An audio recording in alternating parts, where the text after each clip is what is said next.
Hello everyone, I welcome you to this YouTube tutorial, and by the end of this video tutorial, we will derive mathematical formula for entropy of long independent message sequence. This is your Banak Patel, and let's get started.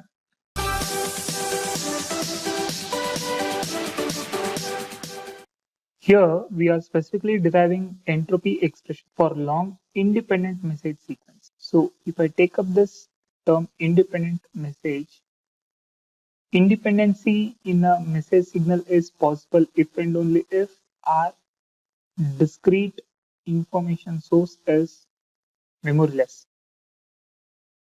or that which is having zero memory source. So here we'll consider our discrete information source to be memoryless and let this discrete information source be associated with source alphabet capital M. And by now we already know that source alphabet is a set that which contains all possible symbols like S1, S2 till Sm. And over here, all these symbols S1, S2 till Sm are associated with their own probability of emission and let those probabilities be expressed as P1, P2, likewise till Pm, such that if I summate all these probabilities or if I add all these probabilities, I'll end up with value equal to 1. Now suppose the discrete information source that which we are having has started to emit random symbols.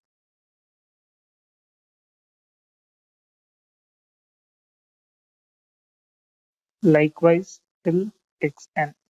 So I have written this as x1 because we don't know whether x1 is equal to what symbol out of source alphabet.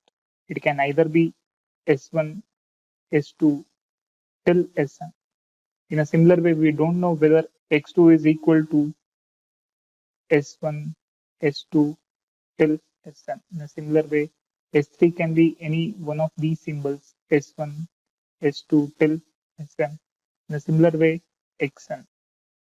So here our discrete information source has emitted n random symbols. So here when I combine all these symbols that which are random,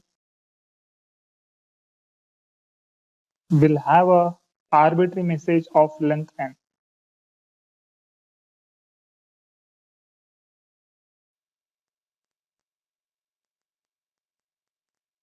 In general,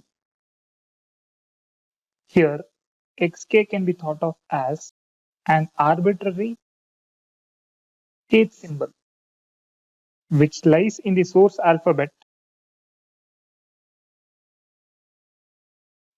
capital M containing symbols S1, S2, till Sm. Here we already know that all these symbols are associated with their own properties like P1, P2 till Pm.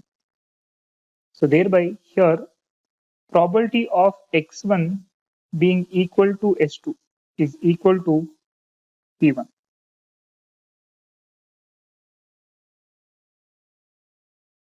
In a similar way, probability in a similar way, probability of x1 being equal to S2 is equal to P2.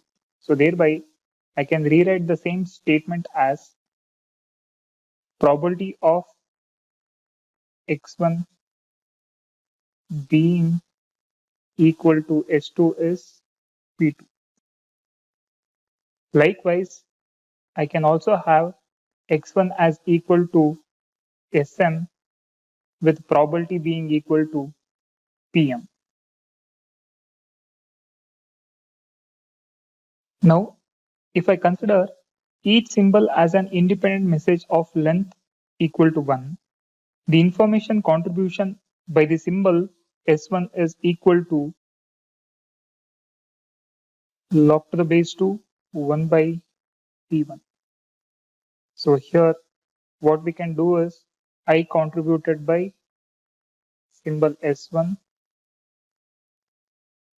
is equal to log to the base 2 1 by t1. But in our case, the discrete information has emitted a message that which is having length equal to n. But here we have assumed just message of length equal to 1. So ultimately we got to find it for the entire message that which is of length equal to n. So let's assume length to be equal to some lower value, and then we'll have an idea for generalizing it. So for time being, let's assume message of length n to be equal to 3, such that discrete information source has emitted 3 random symbols x1, x2, and x3. So here, as a matter of fact, length is equal to 3. So thereby I have considered our discrete information source to have emitted x1, x2, and x3. And let's assume that here x1 is equal to symbol s1 and x2 is equal to symbol s2 and symbol x3 is equal to symbol s1 again. So here if I were to look at the probability of having symbol s1 in this message of length equal to 3, then how many favorable cases am I having with respect to s1? So there are 2 instances where I can have symbol s1. Out of how many instances? Out of 3 instances, x1, x2, and x3. So thereby, probability, as we all know, its definition is number of favorable cases to total number of cases. So thereby here, now the number of favorable cases is equal to 2 and the total number of cases is equal to 3. So here probability of getting symbol S1 is equal to 2 by 3. Now, if I ask you the question to find the number of occurrence of symbol S1 in the whole message, then what will be your answer? As an answer, what you would do is you would look at the symbols that which have been emitted from discrete information source and you would count the number of symbols S1 out of 3 message symbols, and it's clearly evident that there are 2 instances where I'm having symbol equal to S1. So your answer would be 2. But can I make a mathematical formula to find the number of occurrence of any symbol in general? Or can I have a mathematical formula for this? The answer is obviously yes. And the formula would be length of message multiplied with probability of symbol.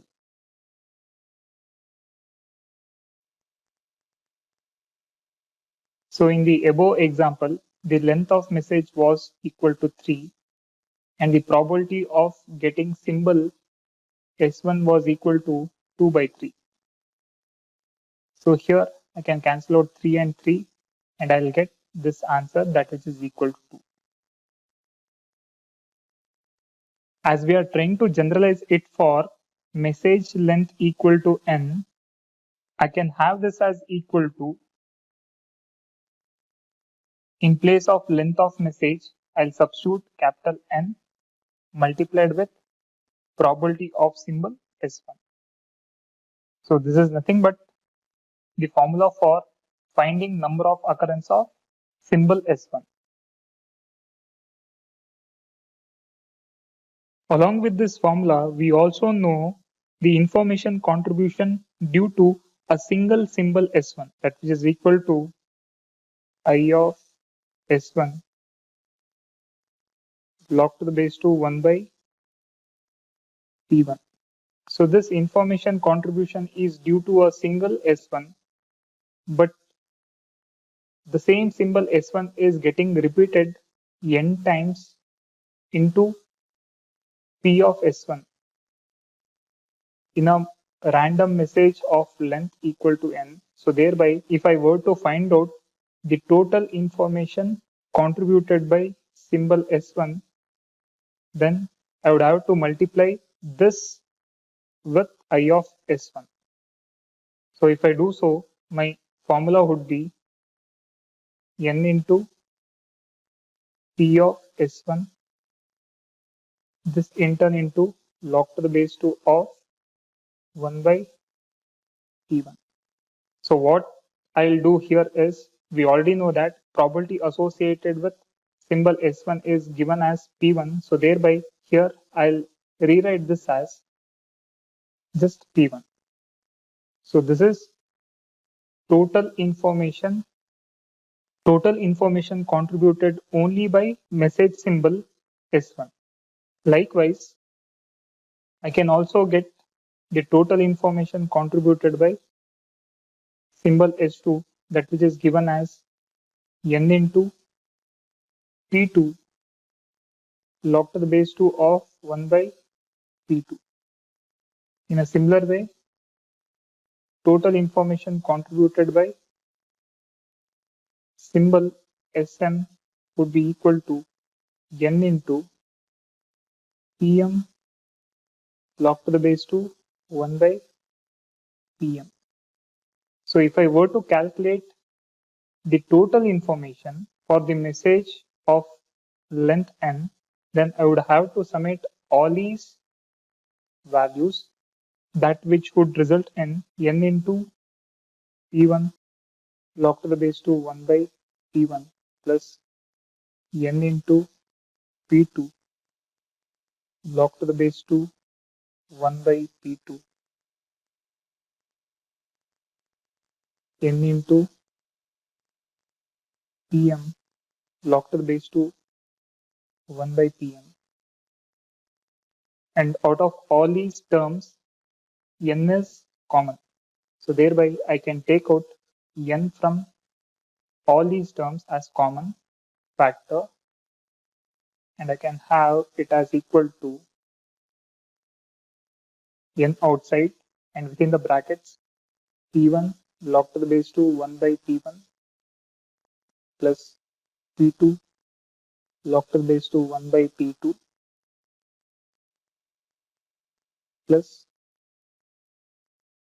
Pm log to the base 2 1 by P. Now the thing that which is within brackets gets boiled down to summation I, that which ranges from 1 to till n. So here I can rewrite this as Pi log to the base 2 1 by Pi, this entire thing into n. So this is equal to total information. But as a matter of fact, we got to find out the average information content per symbol, that which is nothing but equal to entropy. So in order to calculate average, what we'll do is we'll divide the above expression by n on both sides. Here we are trying to divide it by n because we are trying to find the total information content for a message of length n. So here if I divide by n on both sides, n gets cancelled over here, and we'll have this I total divided by n is nothing but equal to entropy, that which is represented as capital H. So this is equal to summation I ranging from 1 to m Pi into log to the base 2 1 by Pi. So this is the entropy of source S. Now, if I were to look at its unit, it's given as bits per symbol. By now, we already know the unit for self-information I, that which is in terms of bits, and that I is getting divided by n, where n is number of symbols. So thereby, the unit for entropy of a source is given as bits per symbol. And I can also rewrite this formula as, I can bring this Pi onto the numerator, and I'll have it as Pi into negative log to the base 2 Pi, and I can bring this negative sign outside. So finally, I'll have this h of s equal to negative summation I starting from 1 to m Pi into log to the base 2 Pi.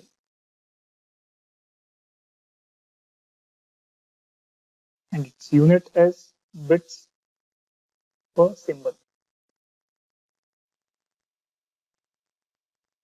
In our next video tutorial, we'll solve some problems on entropy.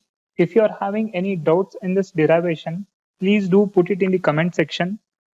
Or if you are having any constructive criticism, you can also post it in the comment section. Thanks for watching.